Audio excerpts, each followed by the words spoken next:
Welcome back. When you were young, did you ever dream of growing up and becoming a firefighter? Sometimes. I mean, there were a couple times, mostly a lawyer though. But, well, that dream can become a reality for you. Lawyer. Captain Barrett Baker is here to tell us how you can apply to become a firefighter. And Captain, it's so good to have you here again. Appreciate you guys always having me back. So obviously it's a little bit more challenging than just dreaming about it. What does it really take to be a firefighter? A couple steps that you need to start the process, and that always starts with an application period. And that comes around not very often, so it's very important. We had an open application period from January 6th, and tomorrow, the 21st, is the last day that we're accepting applications. Again, oftentimes that's only about one time a year that they have openings for that, so it's critical that you get online, fill out the application, and that is the first step to what I would think is just a great career. So our viewers watching need to tell all of their friends or loved ones that might want a job as a firefighter.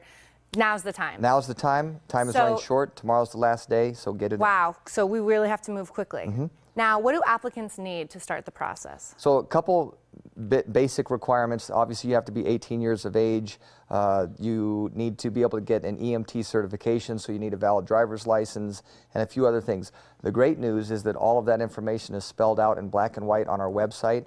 And so I would definitely refer people to the City of Arizona, or the City of Tucson, Arizona website. Go to the fire department. There's a link on there, and again, it has information that you need for the application, pre-academy, post-academy, from A to Z, all the information that you could want and need. And that gives you a better chance of obviously understanding of what you're getting into as well.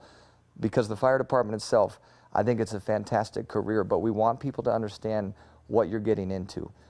I think some of the fantastic things about the job itself, the schedule that I think is fantastic, might not necessarily work for somebody else. You work 24-hour shifts. So that's a long time to be away from your family, and we do that 10 times a month. Now, the flip side of that, that means you have 20 days off a month as well. That's why I think it's a great schedule. But you have to understand, again, you go in at 7 o'clock on a Monday, you don't get home until 7 o'clock the following morning, and you do that 10 times a month. Well, I mean, it's a lifestyle change. It is a lifestyle change, and again, I think it's a great career. It speaks for itself. Some of the things, obviously, when it comes to helping people when they're in need, those are the obvious things. But when you actually get to experience it, and that someone is having a terrible event, and I mean, we're not talking spraining your ankle, but when life is on the line and you're able to actually save somebody and bring them back and they get a second chance at life, you know, those are the types of things that give you goosebumps and you feel good about. That being said, again, not talking about the negatives, but there are some realities to the position that you want to understand. You see some things that are not pleasant. So you have to be able to deal with some stressful situations, the medical aspect of things. You go to, you see terrible traumas with people being hit by cars and shootings and stabbings. You have to be ready for that because about 80-something% of what we do now is medical in nature. So the position is for a firefighter, and obviously we still do that when it comes to house fires and buildings and car fires and all of those things, but at the end of the day, it's also very medical in nature, so very important we understand that. Well, and I think, you become sort of a pillar in the community. People look up to you, so what's that like? People coming up to you and... I mean, almost embarrassing, and I mean that as a compliment, but I would always say that we are not heroes, but there are times in life that you have to do heroic things. So if somebody comes up and says, well, I think you're a hero, it doesn't make me feel comfortable because I'm not a hero, but I hope that if something happens, that I will step up and do something heroic, and that's what we're trained to do. And part of that training, it's a 20 to 22-week academy where you learn everything that you're going to have to do in that position.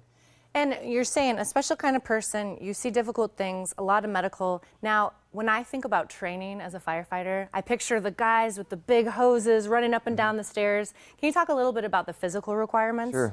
Sorry to disappoint you. Oh, no. Yeah, where's your hose? No, it's a physical job by nature. And so part of that, obviously, is that there's a candidate's physical abilities test, a CPAT. And you basically have 10 minutes and 20 seconds to complete that test as part of the application process. If I were to go down in the fire, then I need somebody to be able to get me out. And so it's important that we live a healthy lifestyle, eat the right type, or have a good diet and this sort of thing. But again, that information is on the website. It breaks down that CPAT test from the beginning to the end. And so there's really no surprises when it comes to this application process. It's all there. And just really encourage people, again, friends, family, anyone that's shown interest in the past, it's a great opportunity, and it's just a fantastic career.